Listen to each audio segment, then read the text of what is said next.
183 గజాల 3 BHK villa కేవలం 25 లక్షలు మాత్రమే. నమస్తే, నేను విజయ్. ఏపీలో ఎన్నికల సమీపిస్తున్న కొద్దీ జనసేనలో జోష్ పెరుగుతుంది. ఎందుకంటే వైసీపీకి సంబంధించినటువంటి కొంతమంది కీలక నేతలు, ఎమ్మెల్యేలు, ఎమ్మెల్సీలు ఇప్పటికే ఆ పార్టీ అధినేతతో టచ్లో ఉన్నారు. తాజాగా వైసీపీకి సంబంధించినటువంటి ఎమ్మెల్సీ వంశీకృష్ణ శ్రీనివాస్ యాదవ్ పార్టీలో చేరారు. సో రాబోయేటువంటి రోజుల్లో కూడా మరికొన్ని చేరికలు ఉండే అవకాశం ఉందని చెప్తున్నారు. దీనిపై విశ్లేషణ చేయడానికి మనతో పాటు Suman TV news chief editor Keshav గారు. నమస్తే కేశవ్ గారు. నమస్తే విజయ్. సో ఆల్రెడీ కొన్ని ప్రచారాలు కూడా నడిచాయి. అంటే మార్పులు చేర్పులు జరుగుతున్నటువంటి క్రమంలో కొంతమంది వైసీపీ నాయకులు, ఎమ్మెల్యేలు నేరుగా జనసేనలోకి వస్తారనేటువంటి ప్రచారం నడిచింది. తాజాగా ఇప్పుడు ఇవాళ ఆ పార్టీకి సంబంధించినటువంటి ఎమ్మెల్సీ కూడా జనసేనలో జాయిన్ అయ్యారు. సో త్వరలో చేరికలు పెరిగే అవకాశం ఉందంటారు.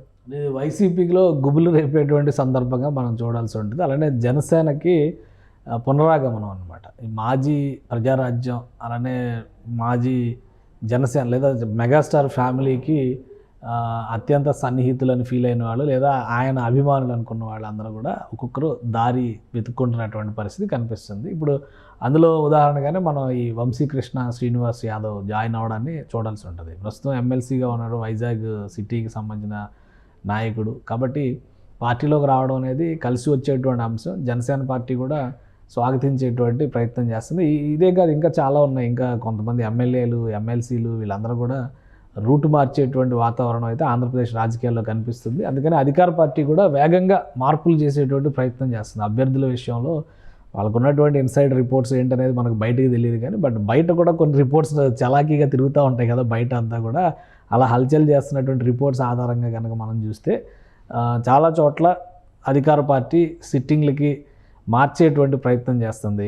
ఆ మార్గంలోనే ప్రత్యామ్నాయ మార్గాలను వాళ్ళు కూడా వెతుక్కుంటున్నటువంటి పరిస్థితి అయితే కనిపిస్తుంది. అందులో భాగంగానే ఇతను వంశీకృష్ణ శ్రీనివాస్ జాయినింగ్ని కూడా మనం చూడాల్సి ఉంటుంది. సో వైసీపీలో అంటే సిట్టింగ్లో మార్చడం, వేరే చోటకు పంపించడం, దానివల్ల ఈ చేరికలు ఎక్కువ ఉండే అవకాశం ఉందంటారు. అంటే అసమ్మతి పెరగడం వల్లే ఈ చేరికలు వస్తున్నాయి. అంటే ఒకటి, ఎప్పుడైనా కానీ ఒక రాజకీయ పార్టీ అడుగులు వేసేటప్పుడు వ్యూహాత్మకంగా కొన్ని నిర్ణయాలు తీసుకోవాల్సి ఉంటుంది. అలాగే గెలుపు మాత్రమే రాజకీయ పార్టీకి పరమావధి కాకూడదు ఎప్పుడు కూడా. అంటే మనం చేసినటువంటి పనికి రెఫరెండంగా ప్రజాభిప్రాయం ఏ విధంగా మనం గెలుచుకోవాలి అనేటువంటి ప్రయత్నం ఉండాలి కానీ గెలుపు గుర్రాలను తెచ్చుకొని అక్కడ గెలిపించుకొని తీసుకెళ్లేటువంటి ప్రయత్నాలు చేయడం చాలా తక్కువగా ఉంటుంది. ఈసారి జగన్మోహన్ రెడ్డి గారు అనూహ్యంగా అటువంటి స్ట్రాటజీని అవలంబించేటువంటి ప్రయత్నం చేస్తున్నారు. అందుకనే చాలామంది మంత్రులనే జిల్లాలే మార్చి పంపిస్తున్నటువంటి పరిస్థితి కనిపిస్తుంది. సో ఇప్పుడు ఈ కేటగిరీలో చూస్తే వంశీకృష్ణ శ్రీనివాస్ ఆల్రెడీ చాలా కాలంగా అసంతృప్తితో ఉన్నటువంటి నాయకుడు. జీవీఎంసీ ఎలక్షన్స్ జరిగినప్పుడు ఆయన కార్పొరేటర్గా గెలిచాడు, మేయర్ పదవి ఆశించాడు. అప్పుడు మేయర్ అవకాశం ఇవ్వలేదు, వేరియస్ రీజన్స్. దానికి కూడా ఏంటంటే సోషల్ కాంబినేషన్స్, కమ్యూనిటీ ఈక్వేషన్స్ని వాటిని చూడడం ద్వారా ఆయన ఆ పదవి దక్కలేదు. అంటే విశాఖ నగర మేయర్ అవ్వాలనుకున్నారు, అవ్వలేదు. సో అప్పటి నుంచి కొంత అసంతృప్తి ఉన్నటువంటి మాట వాస్తవం. ఆ తర్వాత ఆయనకి ఎమ్మెల్సీ ఇచ్చారు, స్థానిక సంస్థల కేటగిరీలో ఎమ్మెల్సీ ఇచ్చారు. చాలా సునాయాసంగా గెలిచినటువంటి నాయకుడు.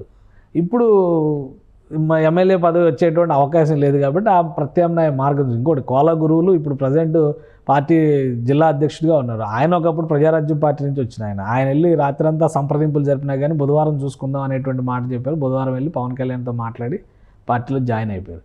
కాబట్టి ఇది కొంత ఆందోళన కలిగించేటువంటి అంశం వైఎస్ఆర్సీపీకి. మాజీ ప్రజారాజ్యం నాయకులు కూడా చాలామంది ఉన్నారు. ఇప్పుడు గిద్దలూరు ఎమ్మెల్యే ఉన్నారు. ఆయన ఇందాకే ఒక ప్రకటన చేశారు, ఎన్నికల్లో పోటీ చేయట్లేదని. ఆల్రెడీ ఇంతకు ముందర కూడా జగన్మోహన్ రెడ్డి గారికి చెప్పాను, ఆరోగ్య కారణాల రీత్యా నేను పోటీ చేయడం లేదు అని. అన్న రాంబాబు పోటీ చేయట్లేదని చెప్పాను. కానీ సీఎం గారు ఇచ్చినటువంటి డైరెక్షన్ మేరకు ఈసారి బరిలో దిగాలని అనుకున్నాను, బట్ ఆరోగ్యం సహకరించట్లేదు అనేటువంటి మాట. ఆయన కూడా ప్రజారాజ్యం పార్టీ నుంచి ఎమ్మెల్యేగా అక్కడ రాజకీయ ప్రస్థానం ప్రారంభించి అయిన వ్యక్తే. దీంతోపాటు గోదావరి జిల్లాల్లో కూడా కొన్ని ఈక్వేషన్స్ మారుతున్నాయి. సో జగన్మోహన్ రెడ్డి గారు ఒక యాక్షన్ తీసుకోగానే దాని రియాక్షన్స్ బయటకు వస్తున్నటువంటి పరిస్థితి ఉంది. ఆ రియాక్షన్స్లో భాగంగానే ఇప్పుడు వంశీకృష్ణ బయటికి రావడాన్ని కూడా మనం చూడాల్సినటువంటి పరిస్థితి కనిపిస్తుంది. తెలుగుదేశం, జనసేన కలిసి పొత్తులో వెళ్ళడం కూడా ఇక్కడ ఒక అడ్వాంటేజ్. ఎందుకంటే రెండు పార్టీలు కలవడం వలన కలిసి వచ్చేటువంటి ఫ్యాక్టర్స్ చాలా ఉన్నాయి. అలానే సీట్ షేరింగ్ విషయం, ఇప్పుడు పవన్ కళ్యాణ్ దగ్గర బలమైనటువంటి నాయకులు ఉంటే సీట్ బార్గెనింగ్ కెపాసిటీ కూడా పెరుగుతుంది.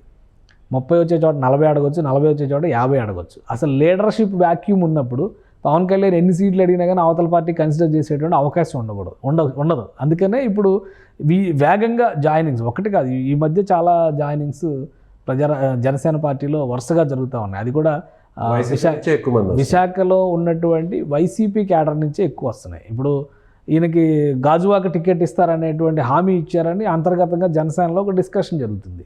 సో గాజువాక అంటే పవన్ కళ్యాణ్ పోటీ చేసినటువంటి స్థానం. పవన్ కళ్యాణ్ పోటీ చేశారు, 14,000 ఓట్ల తేడాతో ఓడిపోయారు. అక్కడ తిప్పల నాగిరెడ్డి గెలిచారు.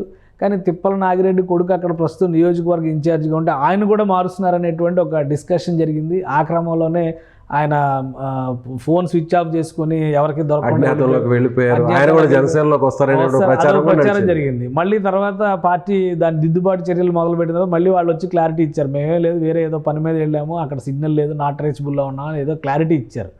బట్ ఈ కేటగిరీలో చూస్తే రేపు గాజువాక సీట్లు పైన కనుక వంశీకృష్ణ గట్టిగా కన్ను వేసి జనసేన పార్టీ కేటగిరీలో అది కనుక ఖచ్చితంగా జనసేనకి ఇవ్వడానికి స్కోప్ ఇచ్చి తీరాల్సినటువంటి పవన్ కళ్యాణ్ పోటీ చేసినటువంటి సీటు కాబట్టి తెలుగుదేశం పార్టీ అక్కడ 3వ స్థానంలో ఉంది. కాబట్టి ఒకవేళ తెలుగుదేశం పార్టీ సిట్టింగ్ అయితే వేరేగా ఉండేది. వైసీపీ సిట్టింగ్ 2nd పొజిషన్లో జనసేన ఉంది, 3rd పొజిషన్లో తెలుగుదేశం పార్టీ ఉంది. కాబట్టి ఖచ్చితంగా అది జనసేన టికెట్ అయ్యే అవకాశం ఉంది. కాబట్టి బహుశా ఇష్యూరెన్స్ ఇచ్చి ఉండొచ్చు. అందుకనే ఆయన కూడా ఎమ్మెల్సీ అధికారంలో ఉన్నటువంటి పార్టీలో ఎమ్మెల్సీ హోదాలో ఉండి బయటికి ఎందుకు వస్తారు?